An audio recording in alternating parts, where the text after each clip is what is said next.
Chemirmir.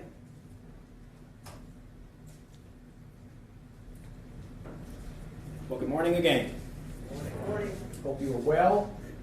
On behalf of the District Attorney's Office and my staff, I want to say thank you for a number of reasons. And on behalf of the defense, I know they share the same thanks and appreciation for you being here that we do. Okay? Let's talk about what happened. There was a day some few weeks ago where you all got something in the mail that said show up on a certain date, right? We know you didn't do a dance and didn't play any happy tunes when you got that, but nonetheless it started a process. And it started a process that determined 14 very special individual people, the 14 of you. Because most people who get that summons don't show up, but you did. And for that we're grateful and thankful. The other thing that happened is, and I think it was Judge Chapman, am I correct, Judge? Okay, Judge Chapman visited with you early in the morning and she went over things, we call them exemptions and disqualifications, and a certain number of people moved on. And then we had a chance to talk to you. And then we talked about the very special nature of who we are and what we do and why we are here. And we talked about constitutions, a United States Constitution, and we talked about a Texas Constitution, and then we talked about a penal code. We talked about elements of an offense. We talked about very special rights that a person accused is afforded here in this country. And I think it has become abundantly clear to you, not only a week ago today, but everything that has intervened in between, that we are supportive of those rights, we respect those rights, and we're going to make certain that everybody follows them. Because if you remember back to last Friday, anybody who couldn't give the defendant the benefit of whatever, they're not here. And so we're left with the 14 best folks, fairest folks that showed up. Okay? What else did we talk about? We talked about circumstantial evidence versus direct evidence. And you know now, right, after we talked about it, we talked about how sometimes people have been convicted and incarcerated for extended periods of time based on what? Direct evidence that was dead wrong. Okay? And it's circumstantial evidence that came back and saved the day. We also talked about how does evidence get left? Who's in control of the evidence? Okay? You, me, some stranger? No. The perpetrator of the crime determines what's left. Okay?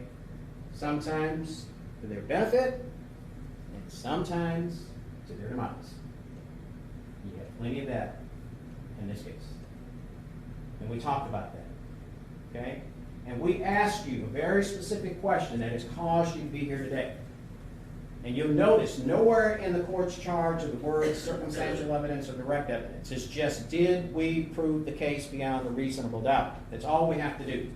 But we put something up and said, if we prove a circumstantial evidence case beyond a reasonable doubt, even if we did that, would you be unable or unwilling to follow the law and return a verdict of guilty? And everybody who said they couldn't do it, guess what? They're not seated where you are today.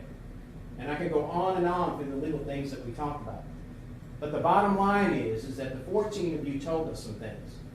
First of all, you told Judge Chapman, and you told this judge also, that you will true answers give to all the questions propounded to you by the court or under its direction. That's us. Okay? You said that. And that's what makes us very special and very different from anywhere else. And you said you would, and we counted on you. We gave you questions, we took your answers, we counted on you last Friday, and we're counting on you today. To do what? Follow the law. That's all. Remember I told you we didn't need any help, didn't want it, don't need any favors? That's not what I'm talking about. Just follow the law. And then when you got up here, when you became even more special, to be one of the jurors, the judge gave you another oath that said you will a true verdict render according to the law and the evidence, so help me God. And you all stood up and you raised your right hands and you all said yes. And we were counting on you when you said that, and we're counting on you today. Okay? And I think that's reasonable and fair. That's what makes us special in this country. And that's something that other people fight and die about. I want to talk to you a little bit about the court's instructions. The judge called it, and at the top of it, it says the court's charge. I just want to substitute, just for argument's sake, the word charge with instructions. okay? What is this? What is this document? Well, first of all, it's not that long. It's not complicated, okay? There's one or two things, maybe one thing that I'm going to go over that we didn't talk to you about because we have to wait until the evidence comes in to see where we are to do that, okay? But the first thing, on or about. We told you, and we use the example of the lake meet, or you leave and somebody steals your car, whatever, and you find it. You don't know when it got out of there, when it left your house, okay? And we don't have to prove the exact date. And there's a further instruction on that in the back that tells you that whether it's January 30th or 31st is irrelevant for questions of guilt, okay? That's already in here. The other thing I want to go through is we went over the concept of robbery and burglary. And now you know why those are so important. I talked to you about an example of robbery, somebody on a bike, somebody knocks them over, takes the bike, that's a robbery. We talked about a burglary, entering a person's habitation. What's that? A structure adapted for overnight accommodations. All that's in here. Okay, with the intent to do what? Commit a felony, theft, or something. That's in here. Okay, that's the difference between the two. That's very important. Okay, but you said you understood it, you follow it. But also, when we go through this, we talk about deadly weapon. It means anything that in manner of its use or intended use is capable of causing death or serious bodily injury. We have some things in here that says homicidal violence, smothering, hands, etc. Okay? And let's talk about this concept of a deadly weapon. What's the best proof that something is a deadly weapon? The person is what? Dead. And you got death after death after death after death, or at least one survived only. The lovely Miss Bartell survived only because she was lucky enough to do what? Have a pacemaker. Other than that, he would have been able to take a deposition from her. And we would have found out how this goes down from person to person and time to time. So we've covered that. Then I want to go through a little bit, and starting on page 5, and it goes on over to page 6. It starts the definition of capital murder. Now the bottom of page 5, right here, capital murder, and all the way to the bottom of, almost to the bottom of page 6. Those are what we call the application paragraphs. Okay, those are the two paragraphs, along with the rest of the instructions. But as far as capital murder is concerned, those are the two application paragraphs, and they read almost the same. Okay? And so it starts off by saying, on or about January 31st, 2018, in Dallas County, Texas, Billy Chemirmir intentionally caused the death of Mary Brooks. Intentionally. Let's talk about that. You heard the evidence from the doctor, Dr. Bernard. We went a little further, as if you couldn't tell from the evidence. We went beyond what a reasonable inference and deduction from the evidence. And we put medical testimony on about what it takes to smother a human being down. And you also heard from Mary Bartell, what she went through. Okay? And you know what it takes. It's not quick. It's not easy. People are fighting for breath. And beyond that, they're fighting for life. Can you imagine, like these ladies, you're in your home, and most likely a pillow is placed across your face and neck to such a degree and extent that poor Mary Bartell had one free hand, and the pressure was so intense that she couldn't even get her hand on her medical alert, which probably would have stopped her. Remember you heard her say the blaring noise, etc.? Can you imagine? Can you imagine that you have opened your door and immediately recognize that you made a mistake, and you immediately are told to go back, be quiet, and you're on the bed and a pillow is put across you? The amount of shock and fear that will go through a person thinking the reasonable thought, and she told you, she thought it was the end of it. And you know what? It was. Except for what? A pacemaker. Okay? So you know how that's how this works. But when we talk about these two paragraphs, application paragraphs, they have the same words in them. Homicidal violence, the exact nature and description of which is unknown and unknowable. Who controls that? Not us. Or by smothering deceased with a pillow. Who controls that? Not us. A deadly weapon, you bet they're dead, or almost. Or with hands, a deadly weapon, an unknown object, a deadly weapon, etc., etc. And the first one goes and says, during or attempting to commit the offense of robbery. The only difference in the next one is the burglary. Now, what did we talk about? And you said that you could do it, you could follow it, you understood it. So I want to revisit what we did a week ago. We told you, number one, we didn't have to prove exclusively that it was robbery or burglary. Either one is okay, and it doesn't matter what your split is. And we also explained to you about homicidal violence and smothering and hands and the exact nature and description of things unknown to the grand jury. We didn't have to prove one of those to all 12 of you. Any combination, it doesn't matter where your numbers fall, any combination is good enough. Because all of it, any of it is what? Intentionally causing the death of an individual, either during a robbery or a burglary. That's all we have to do. And we asked you, could you follow that? You said you could. We trusted you last Friday, and we're trusting you today to be able to continue to follow the law that you indicated to us under a state of oath that you went at the time, that you could follow. And that's all we're really asking you to do, is to follow the law. Okay? Now, homicidal violence. Remember, we talked about some examples of homicidal violence. We talked about just as an example, the body was found in Lake Mead, been there for decades. Okay? Going to be hard in some instances, maybe, to come back. We talked about maybe a person who's found by the roadside with their head bashed in and nobody there, no implements or tools that can be readily discerned that cause the bashing in the head. They're dead. Okay? That would certainly fit what? Homicidal violence. Okay? Violence that does what? Causes the death of a person. And you certainly have that here, over and over and over. All right? Then there's another particular paragraph I want to spend some time on to make certain that we're all on the same page.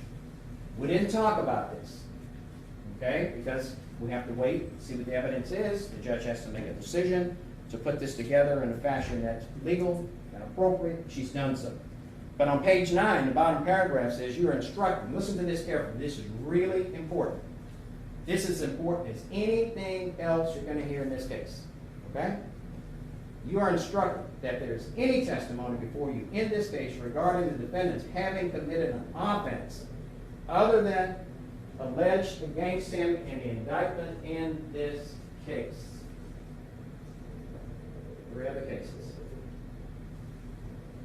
You cannot consider that testimony for any purpose unless you find and believe beyond a reasonable doubt, which is the law, that the defendant committed such other offense. And if any was committed, even then you may only consider it in determining what? Very limited. And we're okay with it. We're asking you to follow it. The motive, the opportunity, the intent to cause death, staying on top of somebody with a pillow for multiple minutes until they die, preparation, plan, knowledge, identity, absence of mistake, or lack of accident. Okay? Follow that instruction and don't go outside the parameters of it, because this is the law. Any other considerations is inappropriate and illegal. Okay? Is that fair enough? Okay. Now, so where do we start here? Well, we start kind of with Mary Brooks. And you know, yesterday, one of the big presentations we made is we put all these up. We were almost like in a cocoon of maps, right? Yesterday. But these are the things, these exhibits, and they're kind of listed by date. If you go through them one by one. January 30th, March 4th, 15th, 19th, and 20th. And of course, you've heard all this. You know what those dates are and how important they are because they track activity. They track crimes. They track victims. They track intent. They track motive. They track plan. Okay? And not only did we have video and still camera, okay, but we learned some things about Mr. Chemirmir, didn't you? And you started learning about Mr. Chemirmir from Mr. Flink, whose mother, deceased today, was elderly and lived at 5000 Shepherd. And he went to get her at 10:30 or 10 or whatever. He came back at 12:30, whatever it was, about 2.5 hours. Okay? Take her to the doctor. Who did he notice?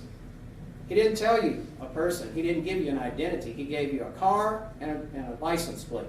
Who does that car and license plate go back to? Some kind of trick. Tom Oding really is the person. But you know from him who really drives the car. And even though the police tried to hit on the address of Tom Oding, when they started looking more deeply, they noticed that this car was up at Pear Ridge.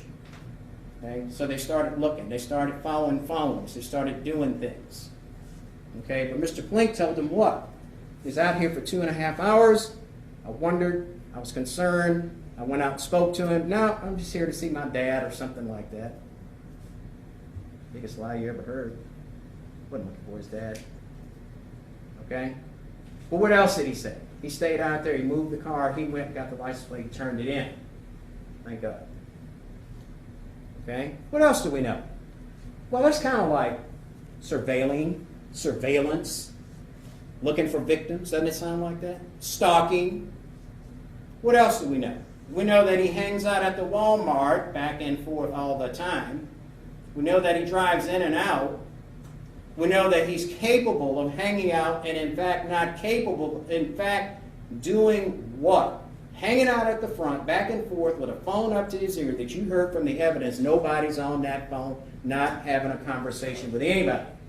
And he also doesn't mind helping elderly women with their baskets. That's nice. Good thing she had a man with her. Okay? But he is doing what? Surveilling and stalking. Okay? Think about it. What did Miss Harris do? Left after him. Where did he wind up? At her house. And we'll go into that. Okay?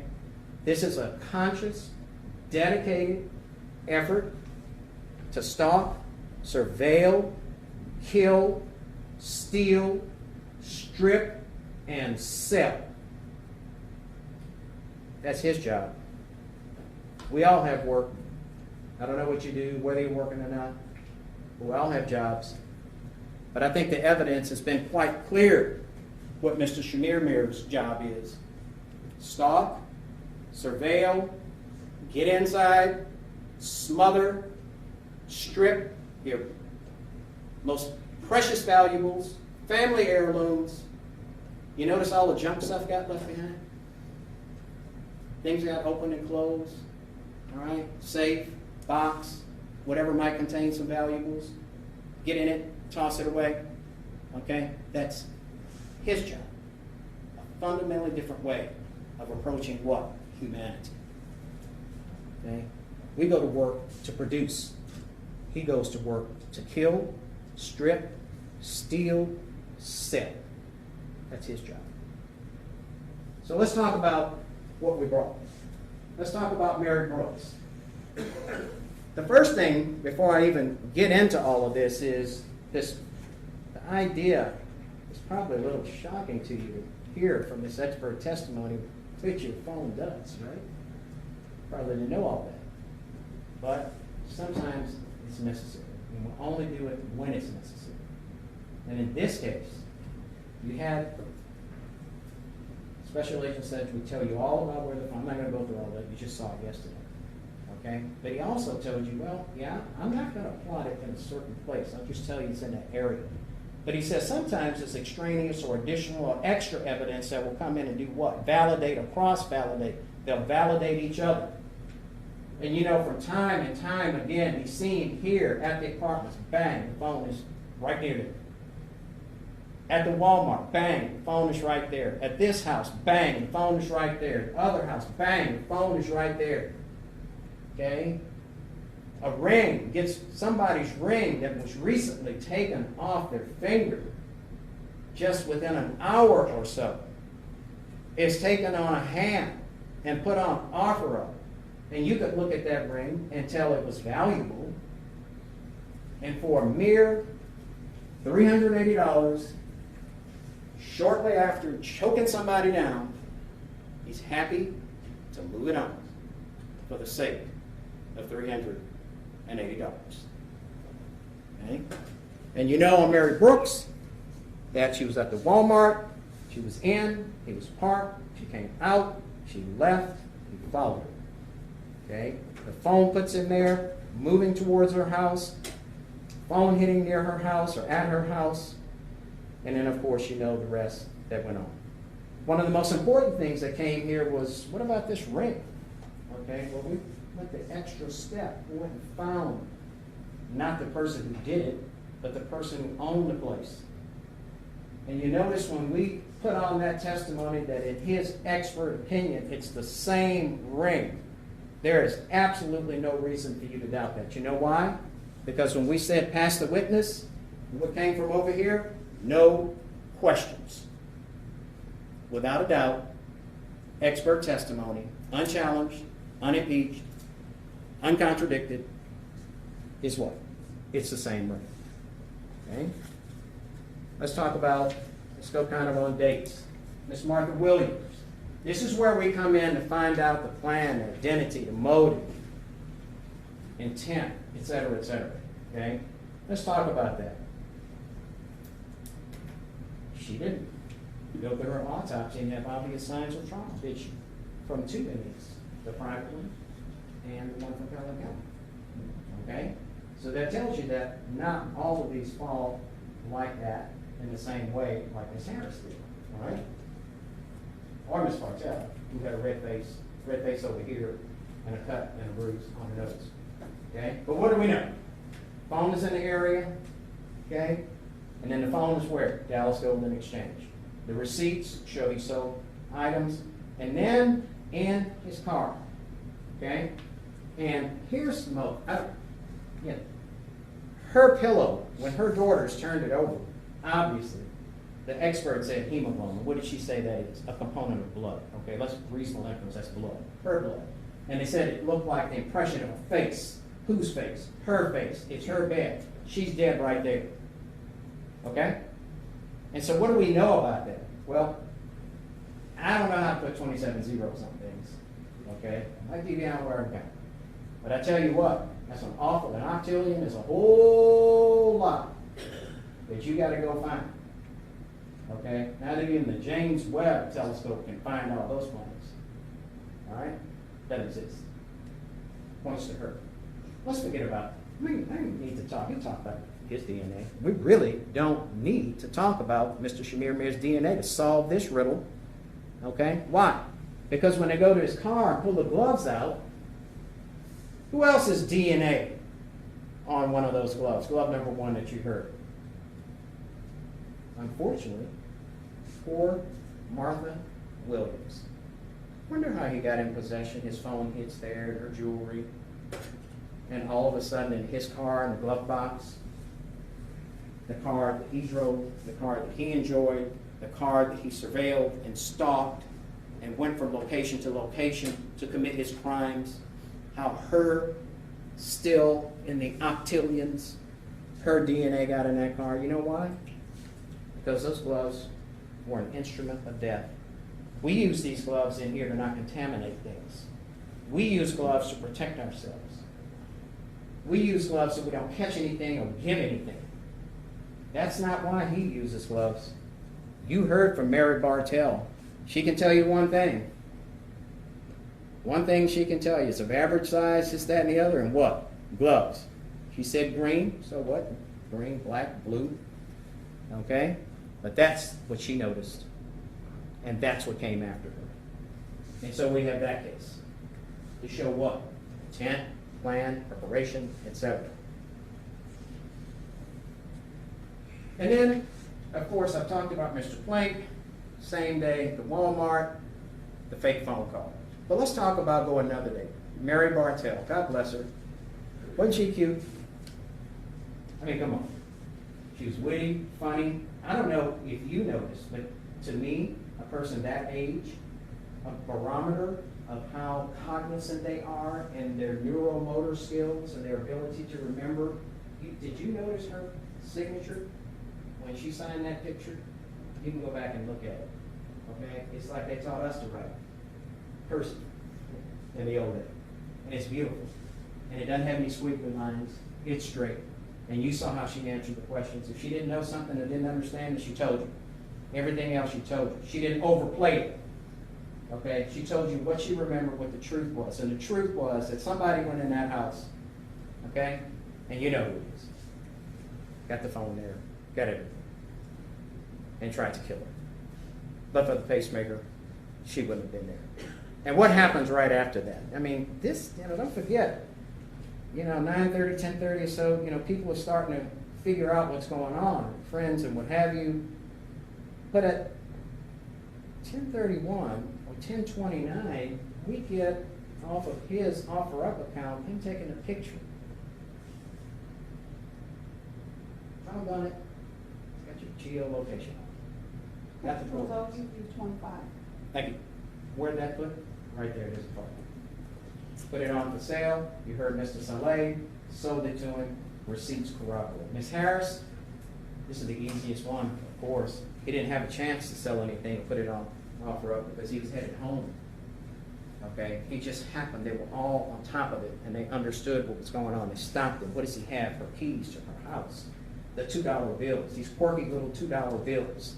Can you imagine that, getting a happy birthday card or a Christmas card from her? What's going to be in it? You know from the evidence. A $2 bill. Okay? She's just quirky like that. We all have our idiosyncrasies. She has hers. Okay? But what else? Dead, smothered, etc. Okay? Keys, money, jewelry. You saw the pictures, the Kim. That's her. That's her stuff. Those are her items. That had the Plano Police Department not been on top of this and not stopped him, would have been up for sale somewhere, somehow, to somebody. And just like you saw him go into that diamond gold exchange, you see that big smile on his face right after he had smothered someone? This is work to him. This is effortless to him. This is what he did. You've got it laid out. I'm going to ask you again. Follow the law. Follow the evidence. You put all this case together. You read the instructions. We have proven, beyond a reasonable doubt, that there's only one verdict in this case that's appropriate. And that is that Billy Chemirmir is guilty of the offense of capital murder as charged.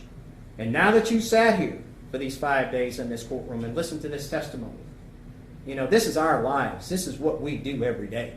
But when we call you down here, sometimes it's a little shocking to see the evidence in the autopsies and this, that, and the other. But the other thing that's very shocking to people, and you watch me just take a few steps back, and you imagine the difference in the space between where you are and where I am. What this evidence has shown beyond a reasonable doubt is you have been in the company all week long of a capital murder. And I'm asking you to return a verdict of guilty as charged for the offense of capital murder. Thank you. Thank you.